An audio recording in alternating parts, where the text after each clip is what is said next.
So what is up, guys? Brendan Suter back, and today I'm here with my NFL Week, Joe Flacco, Donovan McNabb, Teddy Bridgewater, and Garrett Hartley. It is Week 5 predictions. If you're looking to watch a certain matchup, timestamps will be in the description box below, so click on the match you want to see. Anyways, last week I had my first winning week. I was 9-7. Is it great? No. Is it progress? Yes. So I'm happy with how that went. Anyways, we got 16 matches to get to, so without further ado, let's get this video.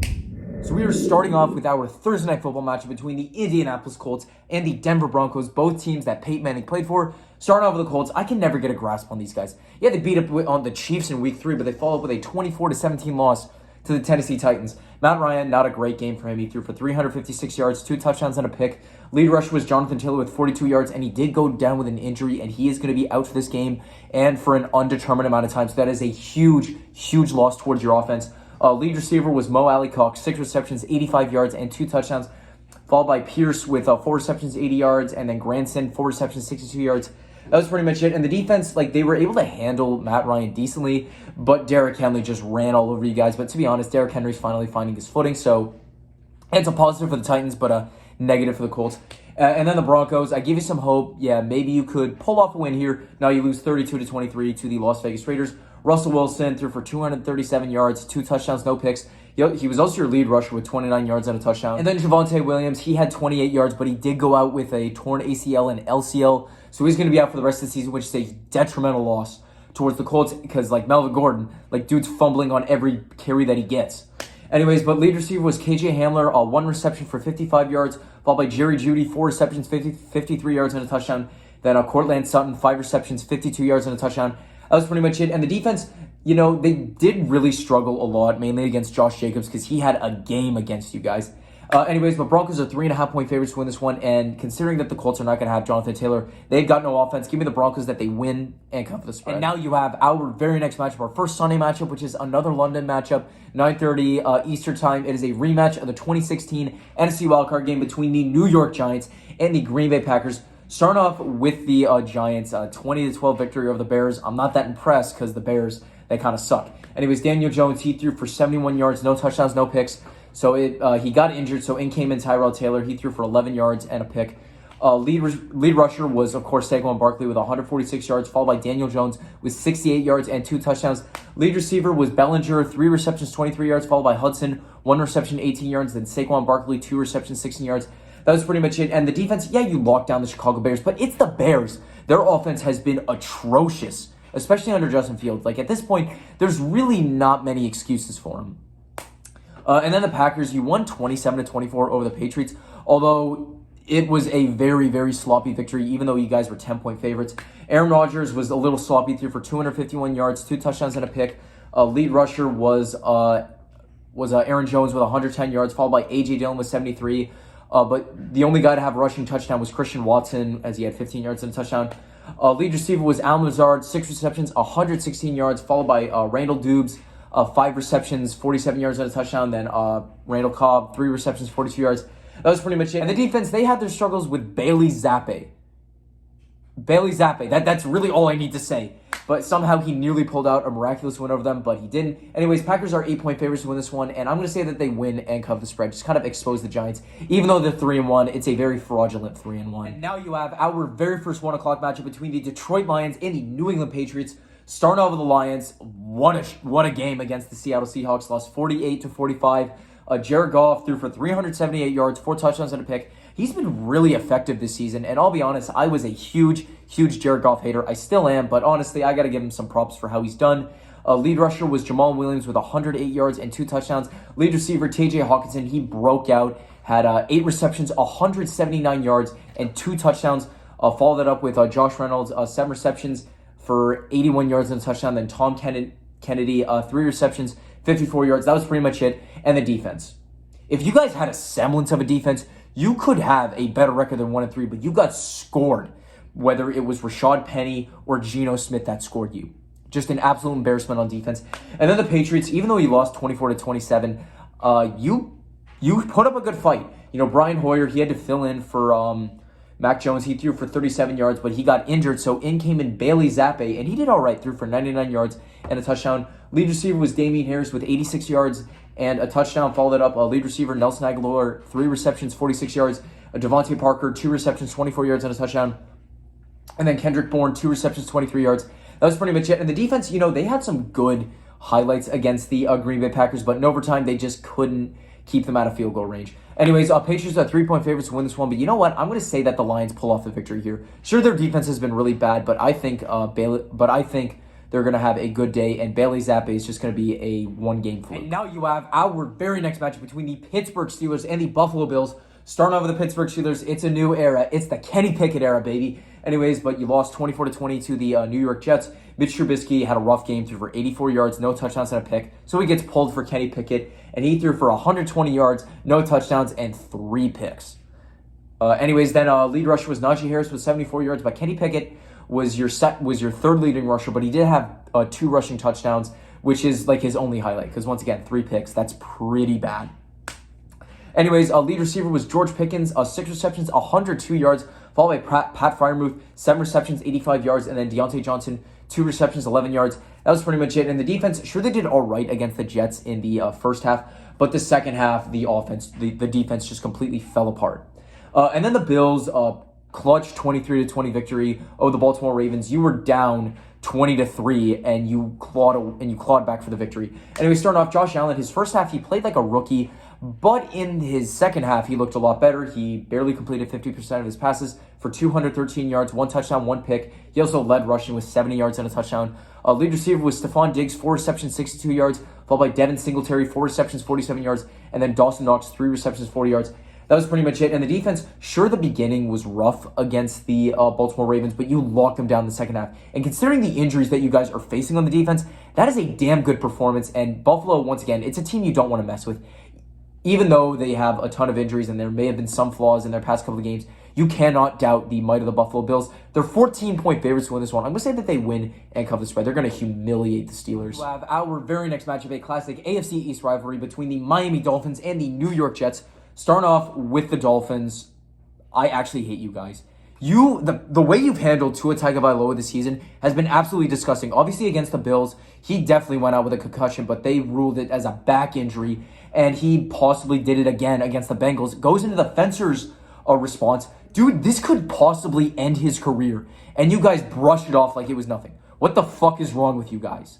Anyway, starting off, Tagovailoa, when he was in the game, he threw for 110 yards, no touchdowns, no picks. So Teddy Bridgewater, that's my boy. He came in, threw for 193 yards, 1 touchdown, and a pick. Lead rusher was Raheem Mostert with 69 yards. Nice. Lead receiver was Tyreek Hill, 10 receptions, 160 yards. Now, to be honest, whenever you cannot contain Tyreek Hill, I would expect that team to lose, but unfortunately, the Dolphins, they lost this one. Followed by Sherfield, he had 4 receptions, 55 yards, and then Jalen Waddle, 2 receptions, 39 yards. That was pretty much it, and the defense just had no response for the Bengals passing game, because right now they're starting to look more like how they did last season, which is good because I had some high expectations for them. And then the Jets, I mean, you got Zach Wilson back, and you won the game, but it was a little bit shaky. Anyways, we're starting off. Zach Wilson barely completed 50% of his passes for 252 yards, 1 touchdown, 2 picks. Braxton Berrios, he came in, threw a pass for 2 yards and a touchdown. Lead rusher was Breece Hall with 66 yards and a touchdown. Lead receiver was Corey Davis, 5 receptions, 74 yards and a touchdown, followed by Elijah Moore, 3 receptions, 53 yards, and then Tyler Conklin, 3 receptions, 52 yards. The only other person to have receiving touchdown was Zach Wilson, and as soon as he hit it, he hit a very nice gritty. So, attaboy Zach Wilson. That gains a ton of my respect. Anyways, with the defense, they were able to shut down the Steelers. Once again, it's a mix between Mitch Trubisky, Kenny Pickett, and a Matt Canada-led offense. Just anyone could beat that. Anyone could beat that offense. Dolphins are 3-point favorites to win this one, and Tua shouldn't be playing, but even if it is Bridgewater, Dolphins win and cover the spread. And now you have our very next matchup, a rematch of the 2010 NFC wildcard game and 2013 NFC divisional game between the Seattle Seahawks and my boys in the New Orleans Saints. Starting off with the Seahawks, a 48-45 victory over the Detroit Lions, which was actually a scoregami. Anyway, starting off, Geno Smith, a great game, threw for 320 yards, 2 touchdowns, no picks. Lead rusher was Rashad Penny with 151 yards and 2 touchdowns, followed by Geno Smith with 49 yards and a touchdown. Lead receiver was DK Metcalf, 7 receptions, 149 yards, but he did get carted off the field because he had to poop. And, he said, he couldn't have even run to that. So that's stay classy, DK Metcalf. And then Tyler Lockett, 6 receptions, 91 yards. And then Will Dissly, 4 receptions, 39 yards and a touchdown. That was pretty much it. And the defense just got scored by Jamal Williams, Jared Goff, and TJ Hawkinson. But in the end, you pulled out the victory because your defense was just slightly better. which is not saying much because the Detroit Lions were just horrific on defense. And then the Saints, we lost 28-25 to the Minnesota Vikings in London. Andy Dalton, he actually didn't look too bad. He threw for 236 yards, 1 touchdown, no picks. Our offense was able to produce when it wasn't the fourth quarter. We were able to produce in the second and third quarter and the fourth quarter as well. But honestly, with Jameis Winston dealing with his back injuries and Andy Dalton having a nice game, this really could prove that Jameis is the problem and he should not have been playing through those injuries. Had Andy Dalton played weeks 2 and 3, I feel like we could have won both those games. Anyways, lead rusher was Latavius Murray with 57 yards and a touchdown, but he's no longer on the team. He got picked up by the Denver Broncos.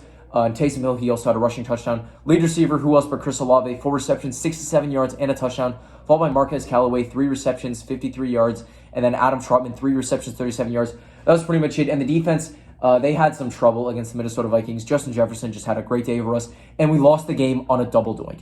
Now, for Will Lutz, he was kicking a 61-yard field goal to tie it, and he double dunked it. I can't even be mad at that. Like, I'm not mad that he missed that, because don't forget, his record is 60 yards, which he kicked on the previous drive that kept us in the game. So I cannot be mad at Will Lutz.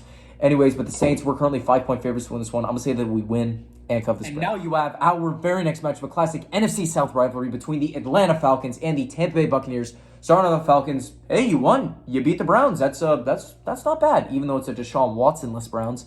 Anyway, starting off, Marcus Mariota couldn't complete 50% of his passes, threw for 139 yards, no touchdowns and a pick.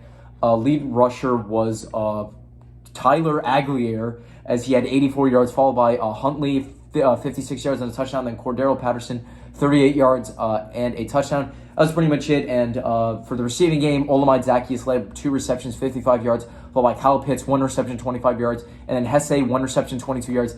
That was pretty much it. But the defense really did a good job at shutting down the Browns. Sure, they had some struggles with Nick Chubb, but the Browns just made more mistakes than you did. And ultimately, that's what matters. The team who, in a match like that, the team who made less mistakes is going to win, even though they both sucked. And then the Buccaneers, it was a tough 41-31 loss to the Kansas City Chiefs. Tom Brady threw for 385 yards, 3 touchdowns, no picks, although a lot of this was like much later in the game. Lead rusher was White with 6 yards and a touchdown. Leonard Fournette, he had -3 rushing yards.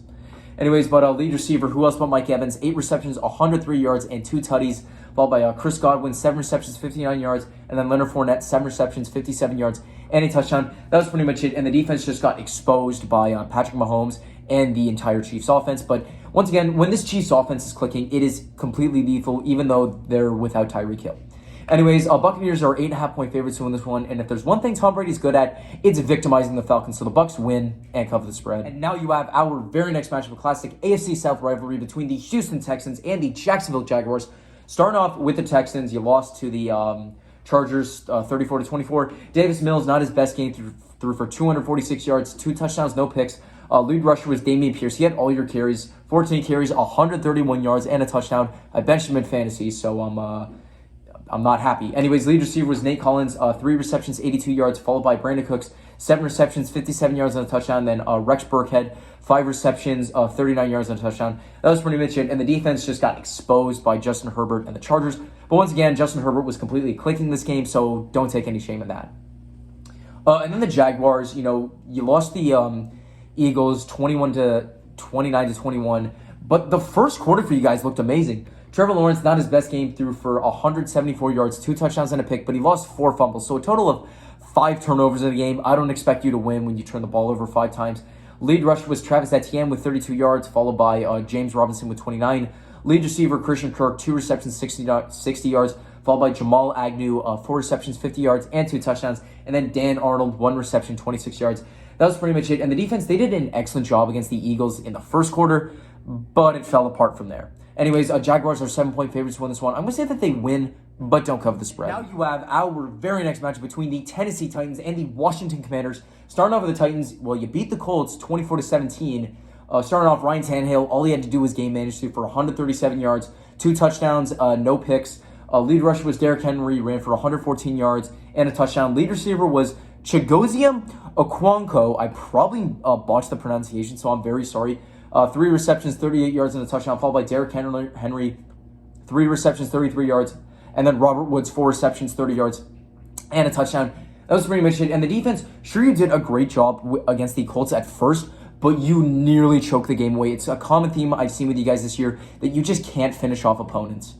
And then the Commanders, tough 25-10 loss to the Dallas Cowboys. Carson Wentz looked horrible, threw for 170 yards, 1 touchdown, 2 picks. Lead rusher was Antonio Gibson. Lead receiver was Jahan Dotson, 3 receptions, 43 yards, and a touchdown, followed by Curtis Samuel, 4 receptions, 38 yards, and then John Bates, 4 receptions, 19 yards. That was pretty much it, and the defense just got scored apart by Cooper Rush.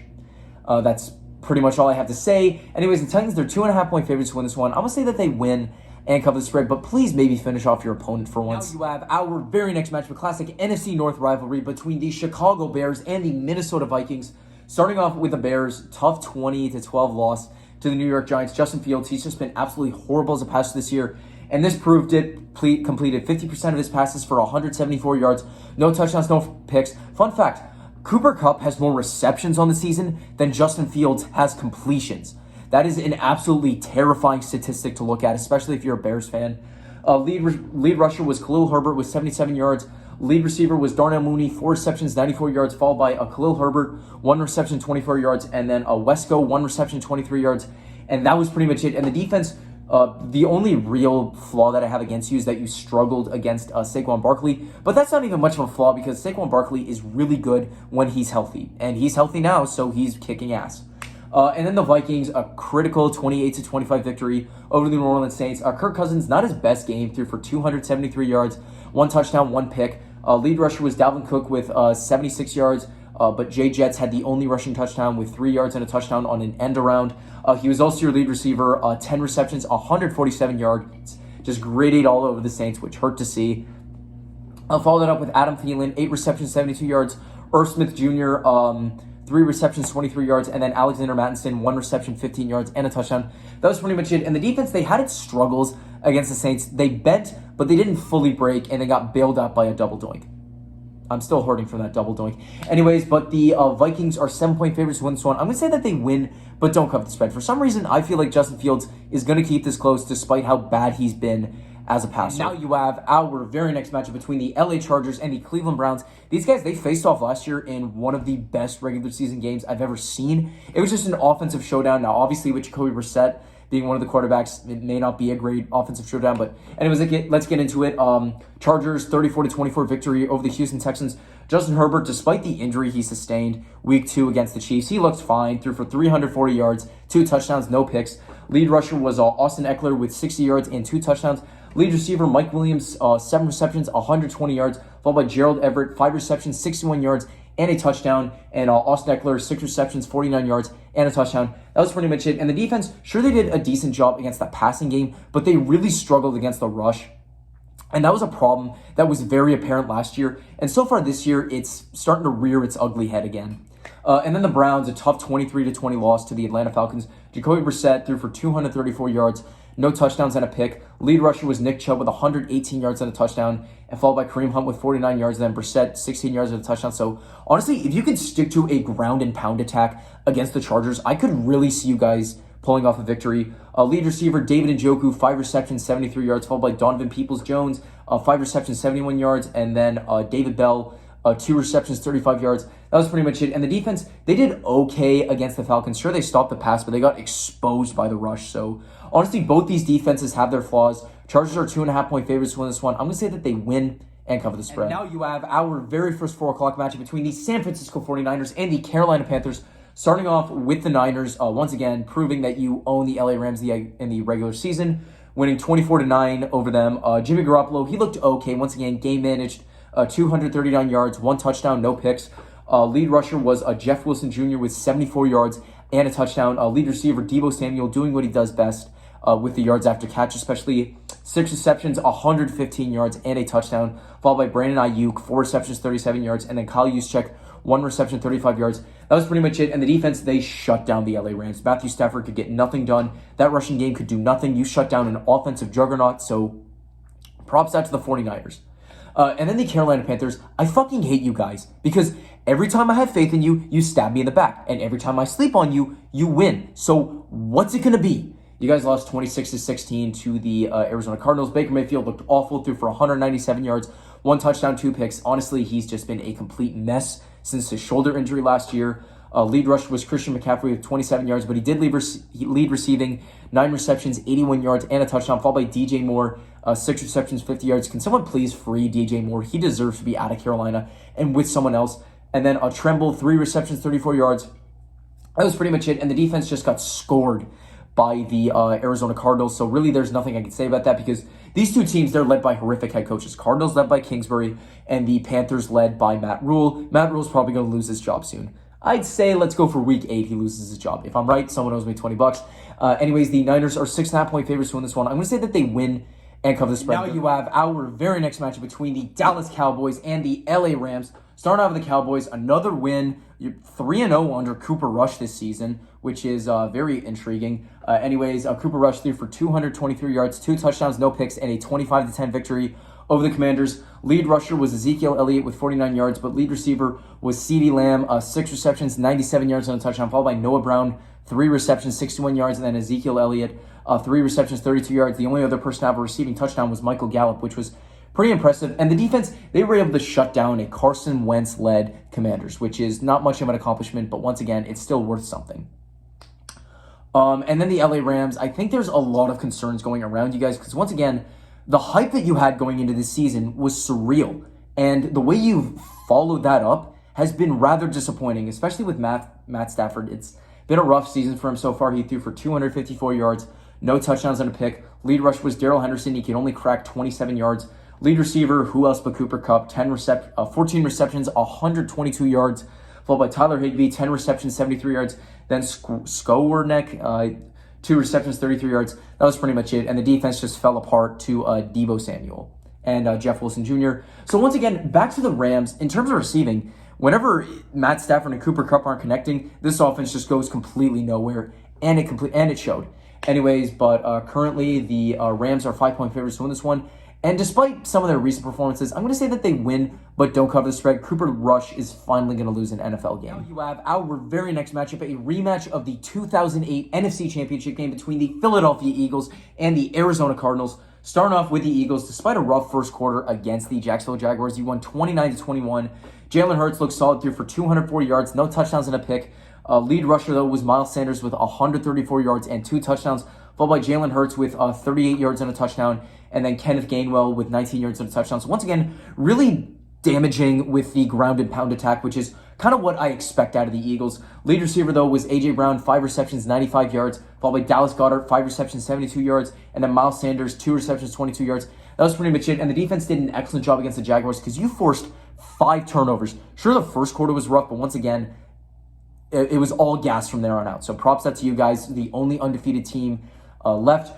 And then the Cardinals won 26-16 over the Panthers. Not really that impressed. It was a bit of a sloppy game. Kyler Murray threw for 207 yards, 2 touchdowns, 1 pick. Lead rusher was James Conner with 55 yards. Kyler Murray had the only rushing touchdown. Lead receiver was Hollywood Brown, 6 receptions, 88 yards and a touchdown, followed by Zach Ertz, 6 receptions, 47 yards and a touchdown. And then Tyler McBride, 3 receptions, 24 yards. That was pretty much it. And the defense, outside of CMC, you just shut them down. But once again, it is the Panthers. They're just an absolute mess under Matt Rule. But you guys are also a mess under Cliff Kingsbury. I know I said that earlier in the Panthers segment, but I don't care because Cliff Kingsbury should really not be in the NFL anymore because once again, we're just waiting for the second half collapse. Anyways, Eagles are 5.5-point favorites to win this one. I'm going to say that they win and cover this spread. Now you have our Sunday Night Football matchup, a classic AFC North rivalry between the Baltimore Ravens and the Cincinnati Bengals. Starting off with the Bengals, you won 27-15 over the Miami Dolphins, kind of looking like how we expected you to play. Joe Burrow threw for 287 yards, 2 touchdowns, no picks. Tyler Boyd, he also threw 1 pass for 23 yards, which was pretty sweet. Lead rusher was Joe Mixon with 61 yards and a touchdown. Lead receiver T. Higgins, 7 receptions, 124 yards and a touchdown. Followed it up with Jamar Chase, 4 receptions, 81 yards. Tyler Boyd, 2 receptions, 47 yards. Then Hayden Hurst, 3 receptions, 27 yards and a touchdown. That was pretty much it. And the defense, they did lock down the Miami Dolphins, but this was Teddy Bridgewater, mostly understandable, because once again, it should have been more because Tua Tagovailoa should not have been in that game. Shame on that quack of a doctor that handled Tua, but once again, his employment was terminated, which is justice. Anyways, and then the Ravens, once again, a common theme, just second half collapses. Lamar Jackson threw for 144 yards, 1 touchdown, 2 picks. He also led rushing with 73 yards. And J.K. Dobbins, he had the only rushing touchdown of the day. Lead receiver was Devin Duvernay, 4 receptions, 51 yards, followed by J.K. Dobbins, 4 receptions, 22 yards and a touchdown. Then Patrick Ricard, 3 receptions, 17 yards. That was pretty much it. And the defense, they did an excellent job against the Bills in the first half. Josh Allen in that first half looks like a rookie, but you guys just could not keep him down for long. And if you let Josh Allen wake up, you're not winning the game. Anyways, currently the Ravens are 2.5-point favorites to win this one. But you know what? I'm liking the Bengals here. I liked how they played recently. And with the Bengals' horrific defense and second half collapses, Bengals pull off the upset in Sunday Night Football. And now you have our Monday Night Football matchup, a classic AFC West rivalry between the Las Vegas Raiders and the Kansas City Chiefs. Starting off with the Raiders, you won a game. You're no longer winless on the season. You're 1-3 with a 32-23 victory over the Denver Broncos. Derek Carr, not his best, threw for 188 yards, no touchdowns, no picks, but it was all in the rushing game. Mainly Josh Jacobs ran for 144 yards and 2 touchdowns. Lead receiver was Devontae Adams, 9 receptions, 101 yards, followed by Matt Collins, 3 receptions, 33 yards, and then Josh Jacobs, 5 receptions, 31 yards. That was pretty much it. And the defense shut down the Denver Broncos, but they did lose Javonte Williams, and they're led by Nathaniel Hackett. So wake me up when you beat a real offense. And then the Kansas City Chiefs, a bit of I'd say it's a statement victory over the Bucs, winning 41-31. Patty Mahomes, he threw for 249 yards, 3 touchdowns and a pick. Lead rusher was Clyde Edwards-Helaire with 92 yards and a touchdown, followed by Pacheco with 63 yards. Lead receiver, who else but Travis Kelce, 9 receptions, 92 yards and a touchdown, followed by MVS, 3 receptions, 63 yards. Then Juju Smith-Schuster, 5 receptions, 46 yards. That was pretty much it. And the defense, they did a good job against the Buccaneers, but they kind of fell apart at the end. But at that point, they had such a big lead that the defense just didn't really have to worry too much. Anyways, but the Chiefs are 7-point favorites to win this one. I'm going to say that they win, but don't cover the spread. That is going to wrap up my video for today. Thank you guys all so much for watching. If you want to see my last video, click right over here. If you like this video, drop a like. Subscribe to my channel by clicking over here, or the subscribe button down below would mean a whole lot to me. Comment down below what your thoughts were on this prediction video. Who's your upset of the week, lock of the week, favorite team going to win? Am I going to do better than 9-7? Follow me on all my social medias, Instagram, Snapchat, and TikTok at Brendan Suter. Thank you all for watching. Have a great day. Who Dat Nation and the Jays hat, because we're playoff bound, baby, is